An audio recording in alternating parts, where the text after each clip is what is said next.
অর্থ পাচার, দুর্নীতি ও ইরান-ইসরায়েল যুদ্ধের প্রভাবসহ সমসাময়িক অর্থনীতি নিয়ে আলোচনার জন্য আমাদের সঙ্গে যুক্ত হয়েছেন Bangladesh institute of international and strategic studies বিস-এর গবেষণা পরিচালক ডক্টর মাহফুজ কবির। মাহফুজ কবির, আপনাকে স্বাগত জানাচ্ছি। আমরা আলোচনার শুরুতে আসলে সুইস ব্যাংক নিয়ে আসলে আলোচনাটা শুরু করতে চাই। আমরা দেখলাম যে আমানত বেড়ে গেছে। আমরা সচরাচর শুনি যে এর আগে আমরা অর্থ পাচারের কেলেঙ্কারি শুনেছি সুইস ব্যাংকে। আসলে দুটোর মধ্যে মানে কনফ্লিক্ট কিনা, দুটোর আসলে আমানত বাড়ছে, ওদিকে আমরা অর্থ কেলেঙ্কারির কথা জানি। হ্যাঁ, ধন্যবাদ। আসলে এখন মানে বর্তমান যে সরকার, তারা কিন্তু অনেক চেষ্টা করছে যে কীভাবে অর্থ পাচার ঠেকানো যায় এবং অনেকগুলো কঠোর পদক্ষেপ গ্রহণ করা হয়েছে, নজরদারি বাড়ছে। কিন্তু এর মধ্যে আপনি খেয়াল করলে দেখবেন যে ফাইন্যান্সিয়াল ইন্টেলিজেন্স ইউনিটের যে প্রতিবেদন, সেটা অনুযায়ী দেখা যাচ্ছে যে 2024 সালে কিন্তু এই সন্দেহজনক লেনদেন অনেক বেড়েছে। তো সুতরাং এর সঙ্গে কিন্তু একটা সম্পর্ক রয়েছে আমার মনে হয় যে সুইস ব্যাংকে যে অর্থ বা আমানত বেড়ে যাওয়ার। আমার ধারণা পৃথিবীর অনেক দেশের ব্যাংকেও এই একই চিত্র পাওয়া যাবে খুঁজলে, যে বাংলাদেশিদের যে আমানতের অর্থ সেটি হয়তো বেড়ে গেছে। আচ্ছা, কিন্তু আমরা সবসময় দেখি যে নির্বাচনের আগের বছর অর্থ পাচারের সুইস ব্যাংকে হচ্ছে আমানত বেড়ে যায়, কিন্তু এবার দেখছি নির্বাচনের পরের বছর। এর কোনো ব্যাখ্যা আছে কিনা?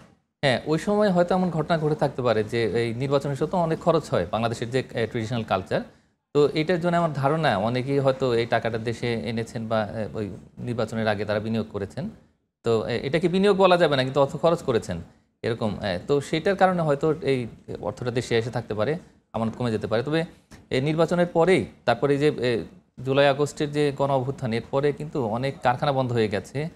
অনেকে কিন্তু ব্যক্তিগতভাবে অর্থ নিয়ে গেছেন বিভিন্ন জায়গাতে। সেটার একটা বড় গন্তব্য হচ্ছে ইউরোপ এবং অন্য আরও অনেক দেশ রয়েছে যেখানে টাকা গেছে। তো সেটার কারণে এই অর্থ হঠাৎ করে বেড়ে যাওয়ার যথেষ্ট সম্ভাবনা রয়েছে।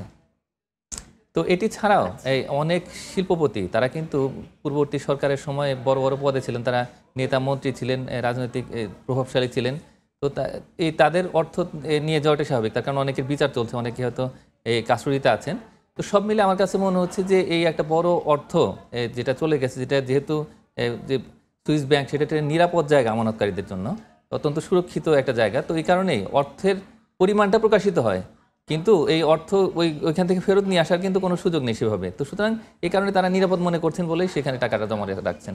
যে টাকা আসলে সুইস ব্যাংকে যায়, সেই টাকা সহজভাবে আনার কোনো উপায় যদি আমাদের bilateral mutual legal assistance agreement থাকে, তাহলে সেক্ষেত্রে হয়তো তদন্তের সাপেক্ষে, প্রমাণের সাপেক্ষে অর্থ ফেরত নিয়ে আসা সম্ভব। কিন্তু তাদের সঙ্গে তো আমাদের চুক্তি নেই সেরকম।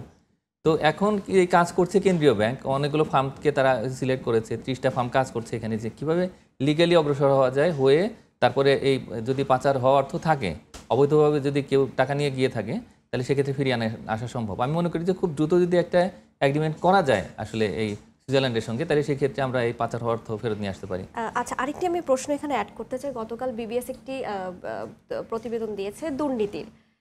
এখন তো অনেক সংস্কার কাজ চলছে, এরকম একটা সময় যে এরকম দুর্নীতির চিত্র উঠে এসেছে, এটাকে আপনারা আসলে কিভাবে দেখছেন, বা এটা সংস্কারে কতটা বাধা তৈরি করতে পারে? আসলে বছরের পর বছর লেগে যাবে যদি এই দুর্নীতির প্রত্যেকটা জায়গাতে হাত দেওয়া হয়। এখনও তো দুর্নীতি সেভাবে কমেনি, কিছু সংস্কার শুরু হয়েছে, আলাপ আলোচনা হচ্ছে, এখনও সেভাবে প্রাতিষ্ঠানিক সংস্কার হয়নি। বরং শুধুমাত্র এই ব্যাংকিং খাতে কিছু শৃঙ্খলা ফিরে এসছে এবং সেখানে কিন্তু এই যে অর্থ পাচার অনেক ক্ষেত্রে ঠেকানোর জন্য কাজ করা হচ্ছে, এই ভুয়া বেনামি সমস্ত ঋণ নেওয়া বা যে খেলাপি ঋণ, তো সেই জায়গাগুলোতে কাজ করা হচ্ছে। কিন্তু এর বাইরে অন্যান্য সেক্টরগুলোতে সেইভাবে কিন্তু এখনও পর্যন্ত হাত দেওয়া হয়নি বা সংস্কারের কাজ শুরু হয়নি।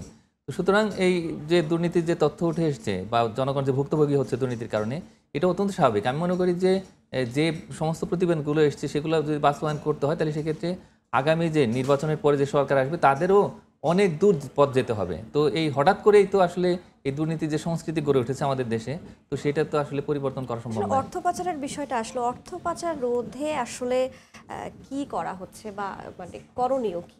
হ্যাঁ, না, অর্থ পাচার প্রতিরোধে বাংলাদেশ ব্যাংক অনেক কঠোর পদক্ষেপ নিচ্ছে, যে প্রত্যেকটা লেনদেনের ক্ষেত্রে কিন্তু এখন ট্রেস করা হচ্ছে এবং যে কেউ চাইলে গিয়ে ব্যাংকে যে অর্থ পাবে বা রাজনৈতিক প্রভাব বা বিবেচনায় বা ফোন করলেই কেউ একজন, তো সেই টাকাটা হয়তো দিয়ে দেওয়া হবে ঋণ হিসেবে, তো সেটা কিন্তু হচ্ছে না।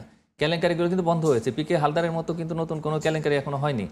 তো সুতরাং আমার মনে হয় যে শৃঙ্খলটা আসছে, এটা নিয়ে আসলে লেগে থাকতে হবে এবং যে সমস্ত এই যে দেখা গেলো যে বিপুল পরিমাণে যে খেলাপি ঋণ, সেটা আমাদের বেরিয়ে এসছে 4,20,000 কোটি টাকা এখন যে সর্বশেষ হিসেবে। তো সুতরাং এই জায়গাতে বড় রকমের শৃঙ্খলা আনতে আরও অনেক দূর পথ পাড়ি দিতে হবে, যেহেতু ফাইন্যান্সিয়াল ইন্টেলিজেন্স ইউনিট তারাও দেখাচ্ছে যে এই সন্দেহজনক লেনদেন বাড়ছে, আবার অন্যদিকে বাংলাদেশ ব্যাংক অনেক চেষ্টা করছে। তাই আমি মনে করি যে পুরো ব্যাংকিং খাতের জন্য একটা শক্তিশালী কমিশন দরকার।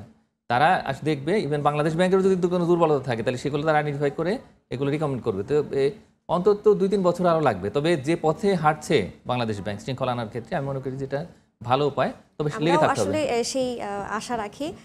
আমরা একটু ইরান ইসরায়েল যুদ্ধের দিকে যাই। তেলের বাজারের আসলে এখন তো তেলের বাজারে বেশ অস্থিরতা দেখা যাচ্ছে। এইটা আসলে বাংলাদেশ কিভাবে মোকাবিলা করতে পারে?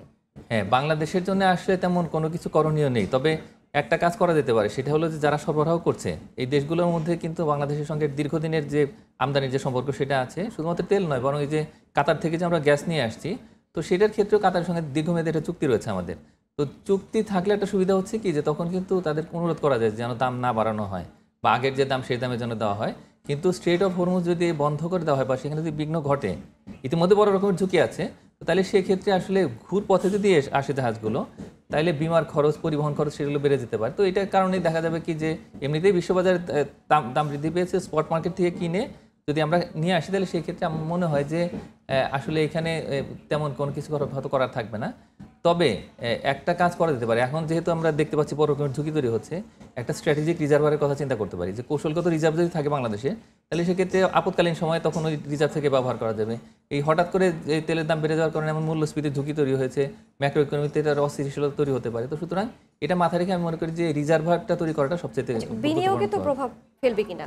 অবশ্যই, তার কারণ এই জ্বালানি খরচ বেড়ে যাওয়ার কারণে দেখা যাবে যে বিনিয়োগের খরচ বেড়ে যাচ্ছে। এমনিতেই আসলে আমাদের দেশে বিনিয়োগ কম, এই মুহূর্তে দেশি বিদেশি বিনিয়োগ সেভাবে আসছে না। আমি মনে করি যে এই বিনিয়োগের খরচ বৃদ্ধি, মূল্যস্ফীতি বৃদ্ধি, কম বিনিয়োগ, কম প্রবৃদ্ধি এবং কর্মসংস্থান কমে যাওয়া, এই বিষয়গুলো আসলে আমাদের অর্থনীতিকে ভোগাবে এই ইরানের। আচ্ছা, আমাদের কি আসলে পরিষ্কার কোনো জ্বালানি নীতিমালা আছে? আমাদের যে নীতিমালা আসলে কোনো কার্যকর ভূমিকা রাখে কিনা? হ্যাঁ, আমাদের যে নীতিমালাগুলো আছে সেটা ভিন্ন ভিন্ন বিচ্ছিন্ন ধরনের। আমাদের যে রিনিউয়েবল এনার্জির ক্ষেত্রে আছে, তারপরে একসঙ্গে বিদ্যুতের জন্য, বিদ্যুৎ এবং জ্বালানির জন্য আছে। তো সেগুলো এক একভাবে এক এক দিক নির্দেশনা আছে। কিন্তু এই যে আন্তর্জাতিক বাজারে যে সমস্ত ঝুঁকি, যুদ্ধ বা অন্য কোনো ধরনের সংঘাত, তো সেটার কারণে যে প্রভাবগুলো পড়ে, তো সেটা মোকাবেলার জন্য আমাদের এই জ্বালানি নীতিগুলোর মধ্যে সেরকম কোনো সুনির্দিষ্ট নির্দেশনা নেই। এটা একটা বড় সমস্যা। এখন এগুলো থেকে বের হয়ে আসার জন্য বিভিন্ন দেশ তারা কিন্তু এই যে কৌশলগত যে রিজার্ভ সেগুলোর ব্যবস্থা করেছে, কিন্তু বাংলাদেশ এরকম কোনো ব্যবস্থা করেনি। এটা কোভিডের সময়টাই করা যেতে পারতো। তো ওই সময় জ্বালানি তেলের দাম অনেক কম ছিল, তো এই রিজার্ভ যদি আমরা তৈরি করতে পারতাম বা তাহলে সেই ক্ষেত্রে কিন্তু এখনকার যে ঝুঁকি আছে সেটা কিছুটা মোকাবেলা করতে পারতাম। এখন 45 দিনের একটা রিজার্ভ আমাদের রয়েছে, বিপিসি থেকে যে তথ্য জানানো হয়েছে। 45 দিন খুব বেশি নয়, তার কারণে এখন কিন্তু যুদ্ধ প্রলম্বিত হচ্ছে। এই অবস্থায় আসলে আমাদের এই রিজার্ভ দিয়ে কী হবে, এবং একই সঙ্গে আসলে অন্যান্য দেশও কিন্তু এই প্রতিযোগিতা করছে আসলে এই সময় তেল কেনার জন্য বা গ্যাস কেনার জন্য। তো এই সময়টাতে আমি মনে করি যে যে ঝুঁকিটা তৈরি হয়েছে সেটা মোকাবেলার জন্য আমরা এখনই চিন্তা করতে পারি কৌশলগত রিজার্ভের জন্য।